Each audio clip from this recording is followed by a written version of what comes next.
Are you happy with the way your life is going? Or do you want to do something about it? Most of us spend such a huge amount of time with our work, in our business, our waking hours, and we don't realize that how much of our life is just bleeding away, and we end up living a very mediocre life. And then by the time it gets to retirement, for men, they retire at 65, 67, they're dead. It doesn't have to be that way. And you don't have to go through huge amounts of pain and suffering to come to this realization. Today on our show, we have somebody who I've gotten to know and love as a amazing entrepreneur, a coach, a teacher, a mentor, one of the leading firewalking instructors in the United Kingdom. Her name is Lottie Moore. She's got a heck of a story to share, and she will be helping you and I to really explore what it means to redefine yourself. Welcome to the Harun Rabbani Show. There are big shifts going on in the world of work, in the world of business, entrepreneurship, leadership. And the dynamics between men and women have, in my view, have been changing. What have you noticed? I think it's a really interesting time at the moment for particularly women in the world of entrepreneurship. I think what I've seen is women are starting to step up more. And so rather than kind of doing the hobby business thing, which is also great in a way, you know, for some women, but women seem to be really stepping up and saying, I want to redefine myself here. I, don't want to be selling jewelry. I want to be running a profitable, successful business where I am seen as the leader and seem to be doing a good job of that. I think that's created really interesting dynamics between women and men. There definitely seem to be some men that are totally in line with that, totally supportive and encouraging and seeing that for what it is. And I think there's also some men that are finding it quite threatening and maybe not sure how to react in that dynamic, what their role is in that or where their place is in that. Let's just take one step back. You said a word, women are redefining themselves. What's causing them to redefine themselves? I think women are looking at what society or the media, whatever you like to call it, is telling them they should be. Whether that's a great mother, a housewife, a housekeeper, that type of thing. And perfect beach body and so on and so forth. And they're looking at that and they're not relating to it. And I think that's probably been the case for quite some time. But what women are doing is getting more confident and maybe more creative about stepping out and going, I don't want to be like that anymore. So my mother, housewife, that's all she's done all her life. And she's pretty happy with it, but I can also see she's pretty bored at times. Has there been enough of a shift between the generations, or have we got a long way to go yet? I think the key thing is to recognise that different women want different things. So, and I think that's what's happening in our generation and maybe the generation slightly younger than us as well, is that if women are happy to be a housewife and happy to be defined in that way, they're now getting more confidence to say, that's great. But women that are not happy to be defined that way are also confident to say that. I think, with feminism through the 60s and 70s, that was all about going, I'm not going to be a housewife. I'm going to burn my bra. So almost a pressure define themselves in a totally different way. And I think what we're seeing now is women feeling more comfortable and maybe more creative to choose. And so when they define themselves, it's emotions that drive us. Right? Indeed. We have a certain emotion, we experience it, we want to experience another emotion. So what are the emotional drivers that are forcing women from within to go out and change? I think it's a recognition of the dissatisfaction that they're having. They look in magazines. The media is huge for women. The range of magazines and stuff out there, the television adverts, And they look at that, and increasingly those emotions are, I don't want to be like that. Yeah. It's a dissatisfaction, but also then that comes hand in hand with the fear of going, what will people think of me if I'm not like that? That's really interesting because a friend of mine, and I won't go into too much detail, does cosmetology. It's makeup, right? If I can remember correctly, as opposed to cosmology, which is something different. Yeah. And so she has a lot of Instagram posts, and you look at the pictures of her clients, and they look absolutely gorgeous. And yet, the conversation we had was something in the lines of she was feeling, I may be paraphrasing, this is a couple of weeks ago, she was feeling ugly, she's been single for a long time, she's feeling unattractive.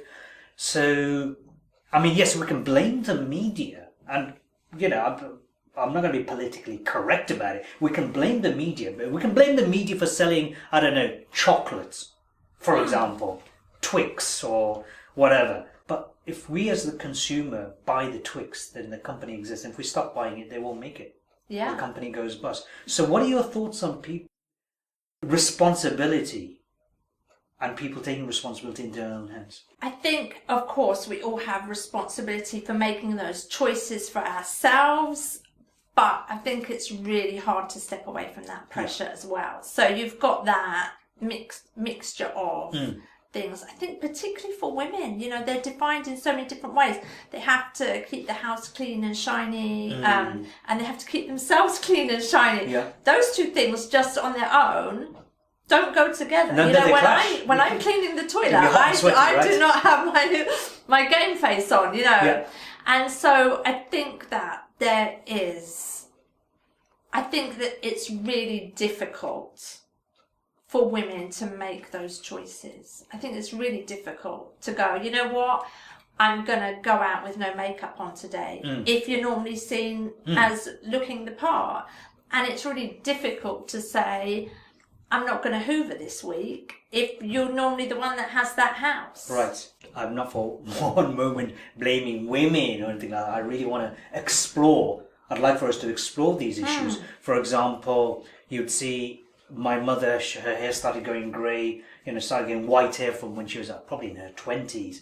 And then at one point she put a lot of hair dye or whatever, henna actually, she'd use to darken her hair. But now she's just given up and just, you know, actually I'm not sure if she's given up yet.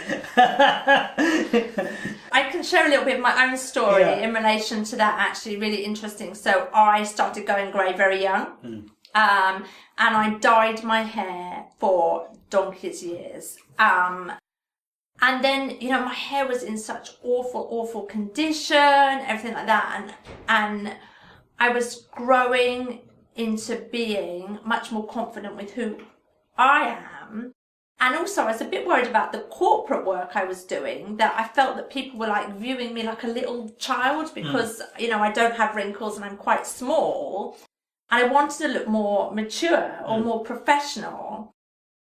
And so I decided I was going to get rid of the hair colour completely. It's about 2 years ago. So I was 45 at the time, 46. And so many women said, don't do it. And then what I realised was that all the women that were saying don't do it were the ones that still dyed their hair. And so I stopped dyeing. I had it cropped really short.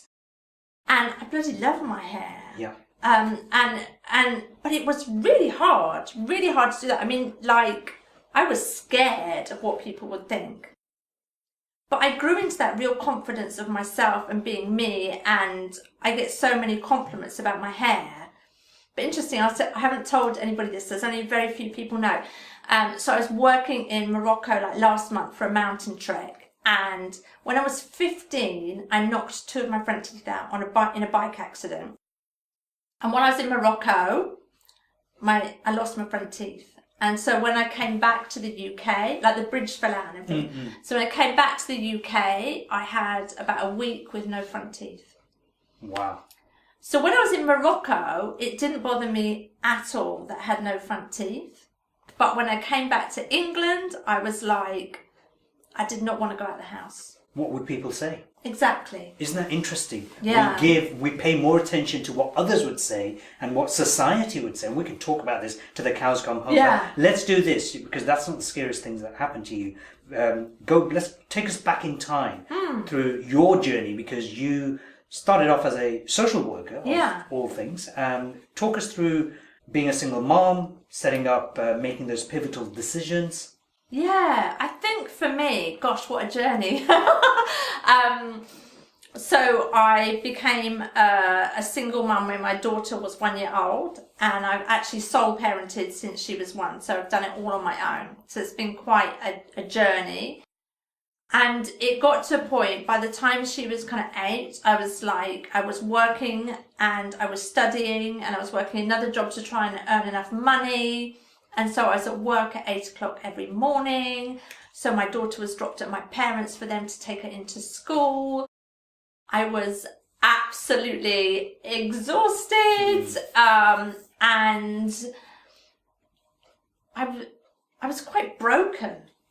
You know, I was just broken trying to reach the expectations of everybody, or, you know, trying to be around for my daughter to provide the emotional support that she would need, but also trying to go out to earn enough money in like really low paid jobs to try and create the kind of material support she would need.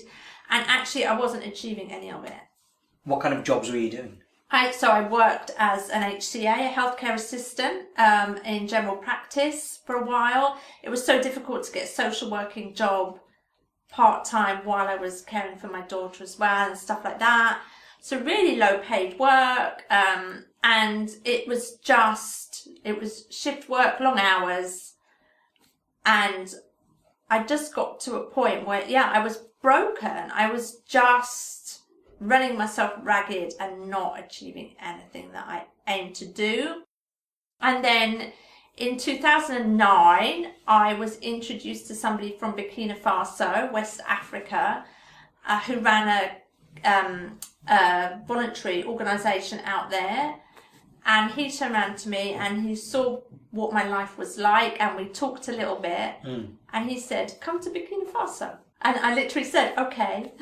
And how long did you go for? Was it a week? Went for nearly a year. Wow.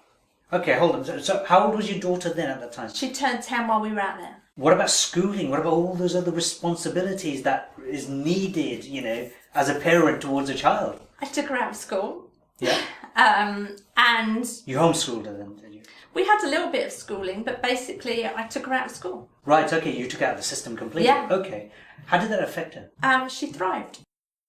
She's doing her A-levels this year, and she's going to Bournemouth University. What were you actually doing there? You took her out of school, sure, so she wasn't in school. I volunteered with an aid organisation, which was a Burkina Faso organisation. What did they do? So I did some teaching of English in the secondary school. So I did a little course on that before I went out. Right. I also helped at the healthcare centre. So that was a lot of what I did, working on women's health projects and in the kind of maternity unit for kind of education for women around having babies and things like that.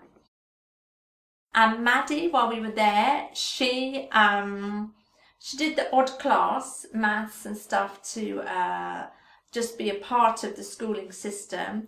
She gave IT lessons to the teachers at the school, and she just hung out. It's funnily enough, the best way to learn is actually to teach. Yeah. So that's actually a great education. Yeah, for her. absolutely. What happened next? So I came back from Burkina. I had a job lined up in a cafe, and that was during the real financial crisis here in kind of 2010.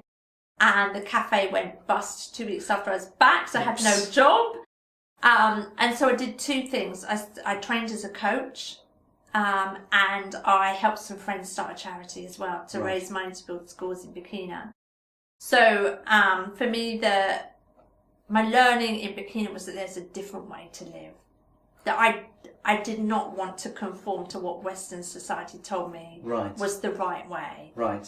And so for me, the coaching was all about kind of being able to connect with other people, predominantly women, though not wholly, that were ready to step up into those roles and say, there's another way, and that's what I'm choosing for myself. So this other way of learning, this other way of living, I mean, what are the key distinctions you would say between Burkina Faso and here in the UK, or maybe the Western world? I think community. I learned the true definition of community while I lived out there, and how people pull together to create amazing things, and how, particularly the women there, but also the men support the women out there in a completely different way to create that community. I think my personal learning was, if you step out of real life, just for a little while, even just a few days, you create magic for yourself.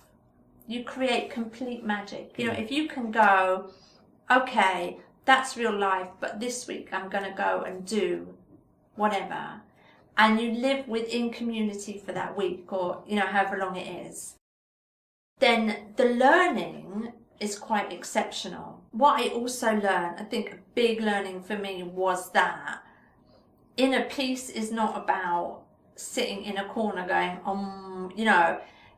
to get off your arse and go out and have an adventure just brings so much, just grounds you so much. Yeah, I think they would be my main learnings. I could talk about them for hours. I know. So, good points. Real life, and then taking yourself out of real life. But the question is, who's defining real life? And what is real life? 9 till 5 working hours, or 8 till 6 working hours, going home, cleaning up, having lunch, dinner, having a shower, whatever, for those of you who have showers at night time, going to the gym, or whatever it is you do, going back and repeating that, rinse and repeat 5 days a week, and the weekend you're so shattered, but you still have to go shopping.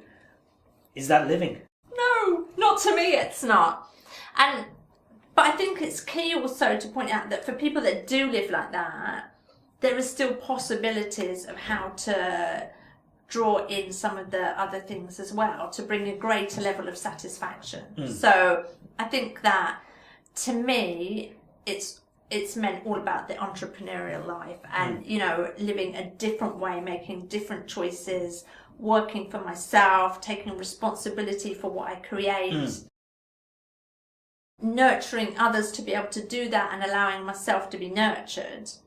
I think that would be the key things for me, but also it's recognizing that that's not right for everybody. Correct.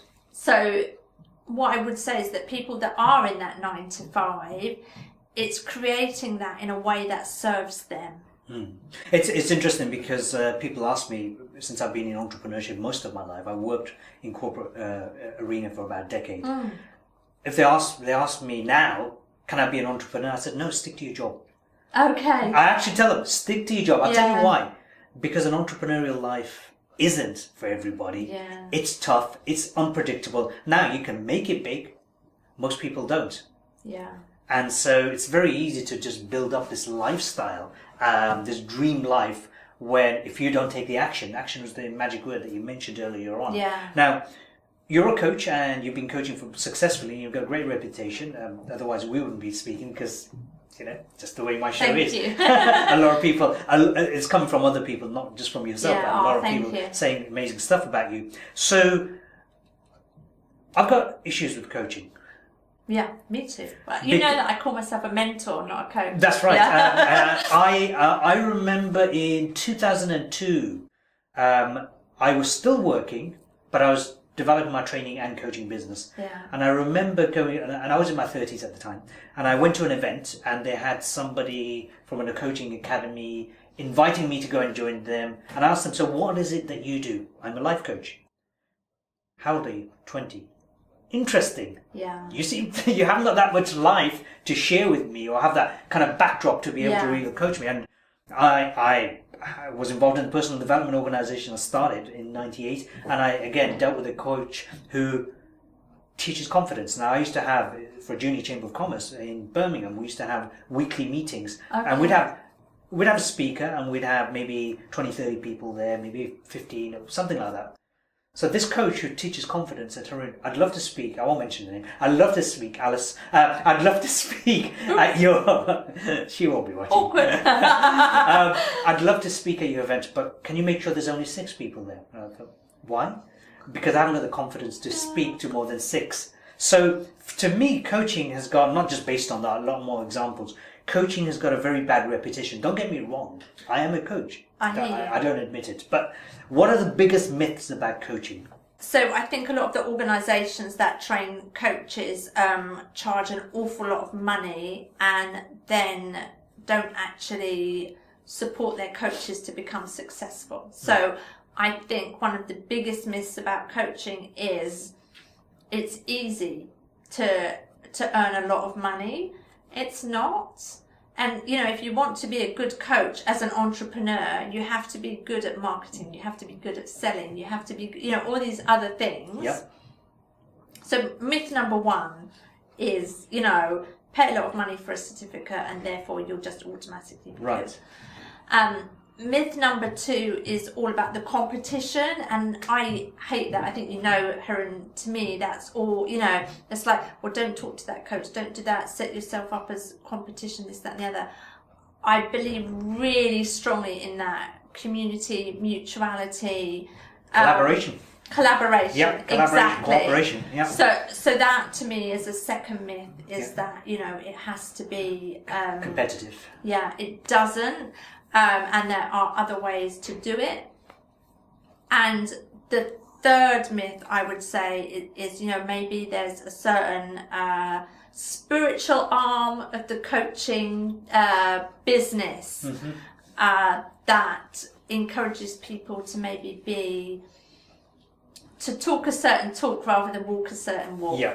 Yeah. And so to me, each coach should be different, should be listening to what's going on in here and offering what they've got in here, not worrying about being defined. So we're coming back to that, how you define yourself again. Right. The coaches, if you define yourself as you, and I'm not going to use the word authentic because it's so overused, right? Overused, it makes me. Well, yeah, I mean, most people don't know what it means, basically. Yeah, but if you look inside yourself and find what resonates with you and what puts a spring in your own step and makes you buzz, then that's what you can offer your clients. And I think I'd add a fourth myth, which is coaching is not a get-rich-quick scheme. Yeah, exactly. It's a very get-poor-quick scheme.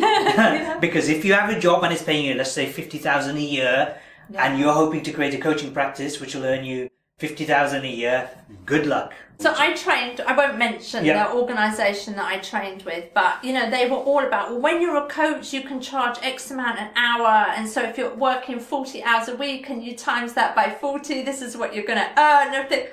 Bollocks, you know, it's like, because you're not face to face with clients 7 days a week or whatever, you know,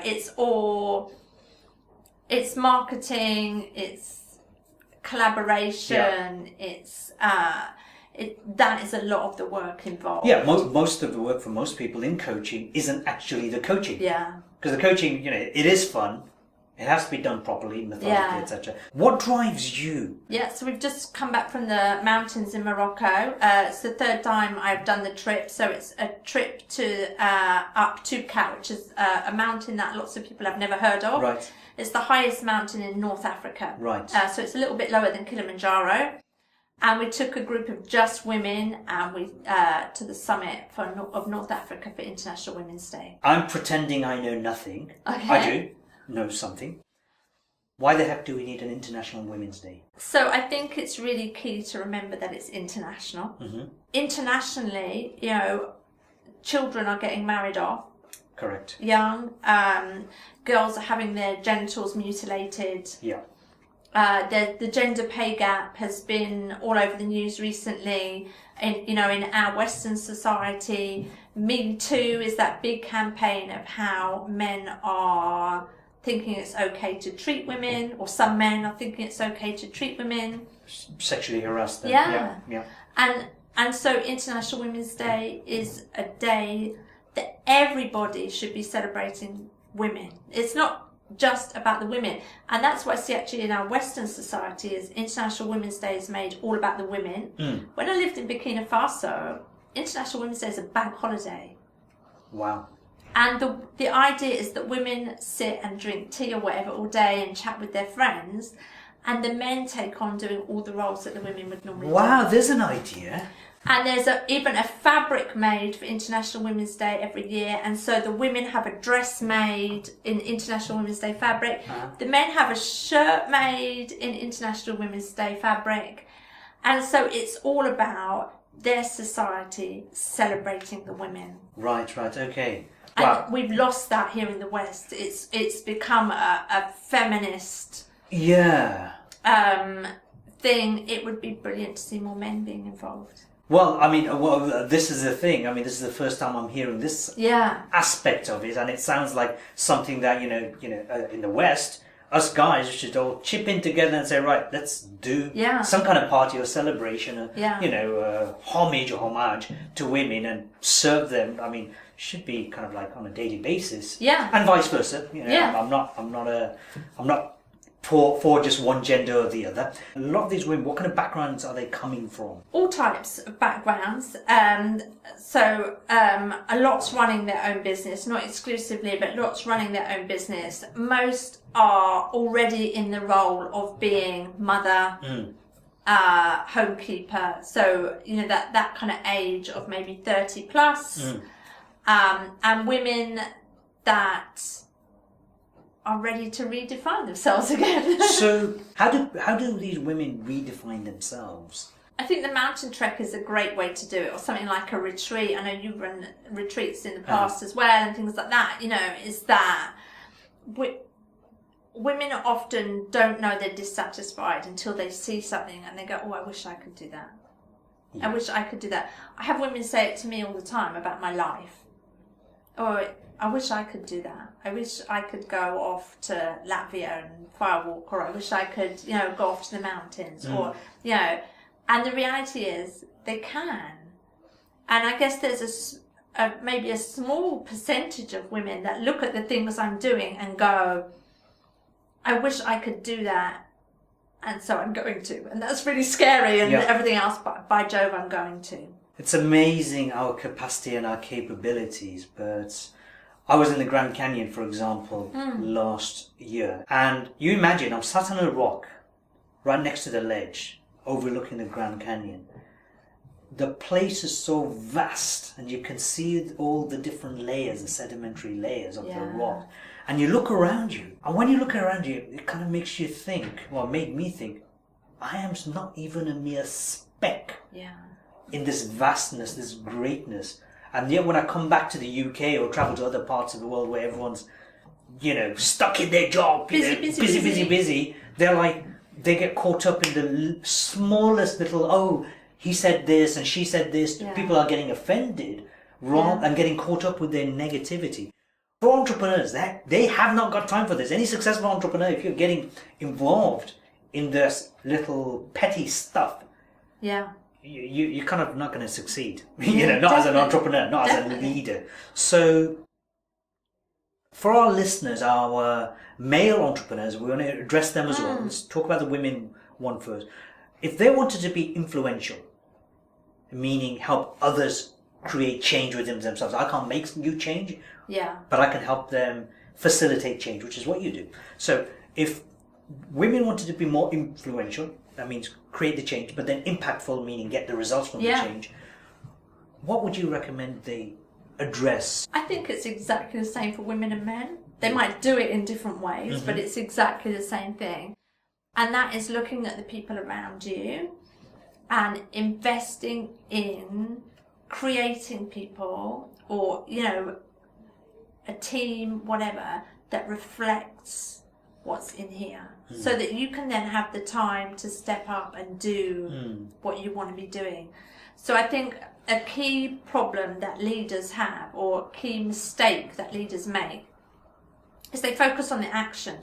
Right, we need to get this done, and so Harun, go and do this, such, go and do that, and so everybody's running around like headless chickens, and nobody's happy. You know, like we were saying about the 9 to 5, oh, I'm not happy. So the people, you know, within that leader's team are like, well, I'm not happy because I've just got to do this, and they do it, and then it's like, no, you did that wrong, I wanted it this. It's like, oh, because the leaders don't focus on those stages before the action.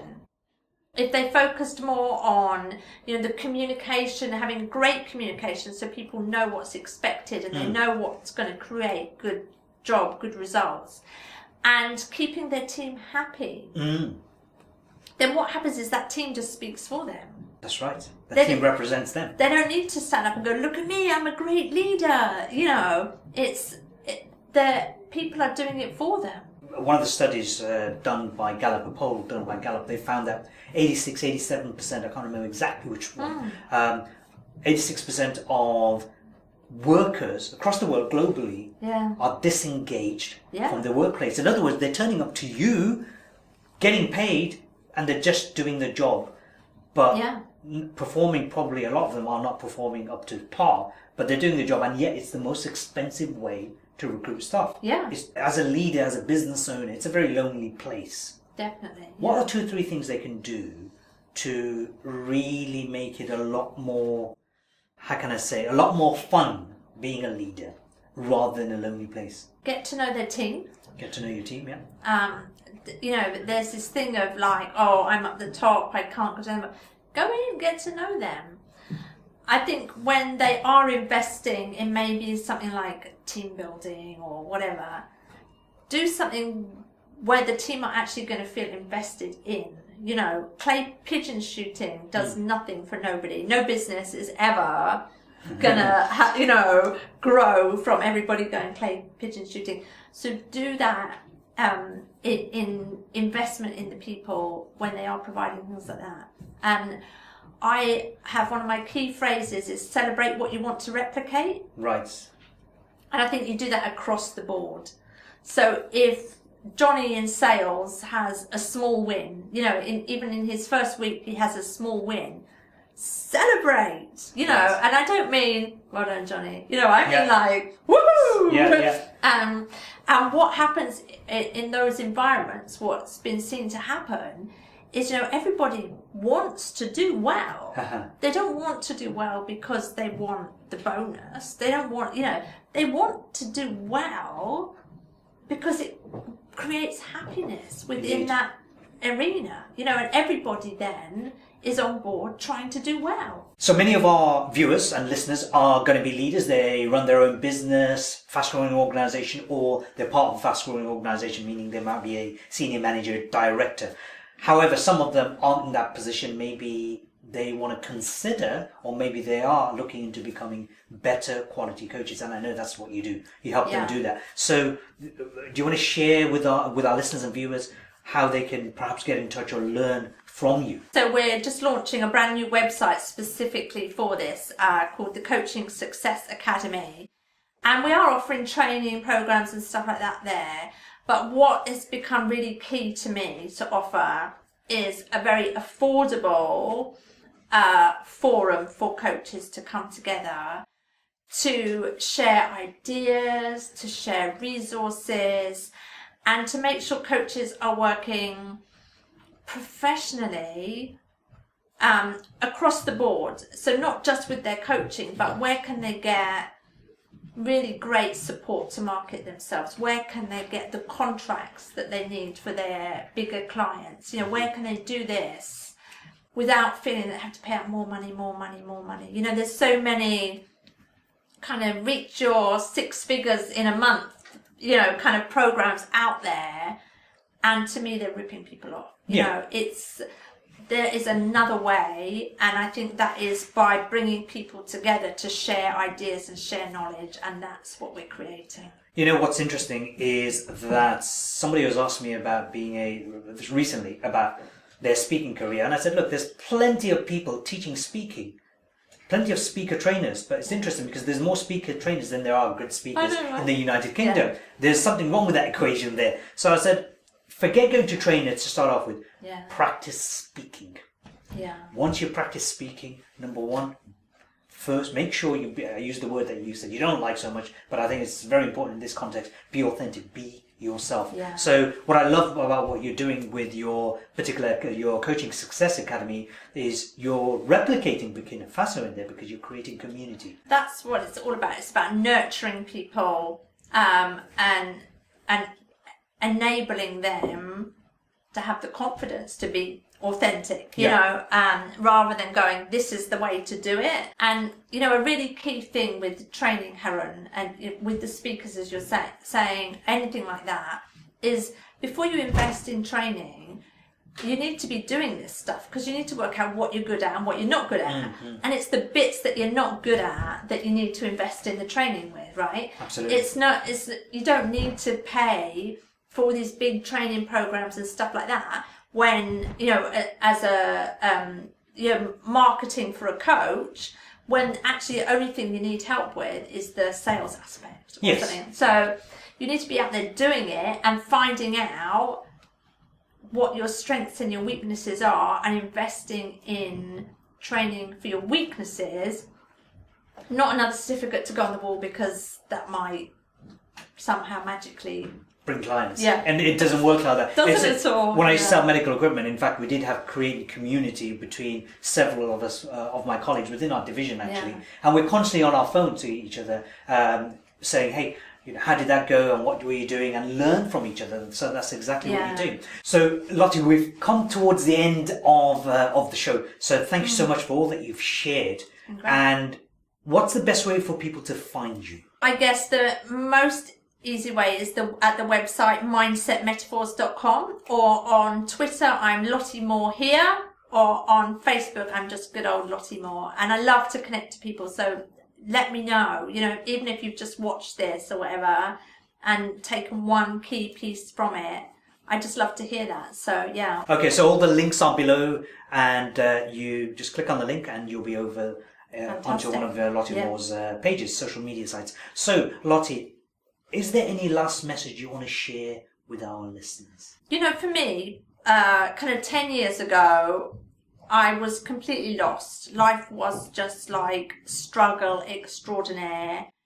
And I would never have dreamed in a million years that I would be where I am now. And the way I did it was really extreme, that, you know, I went off to Burkina Faso and, you know, now master firewalker and everything like this. But I would say that it doesn't have to be like that for you. It's about choosing to step up.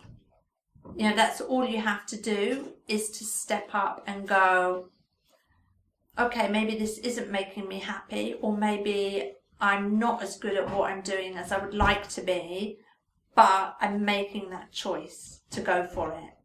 And once you make that choice, you do it in your own way, and the opportunities will unfold. But you've got to make that choice and go, this is miserable, I choose something else. Thank you so much, Lottie. Thanks. Ladies and gentlefolks, thank you very much for watching the Harun Rabbani show. I love the fact that you've tuned in, and I want you to make sure you tune back in next week as well. Make sure you click the like button, make sure you share this video or the podcast out, and you know what? Don't keep it a secret. Don't just sit there and take this information in and do nothing with it.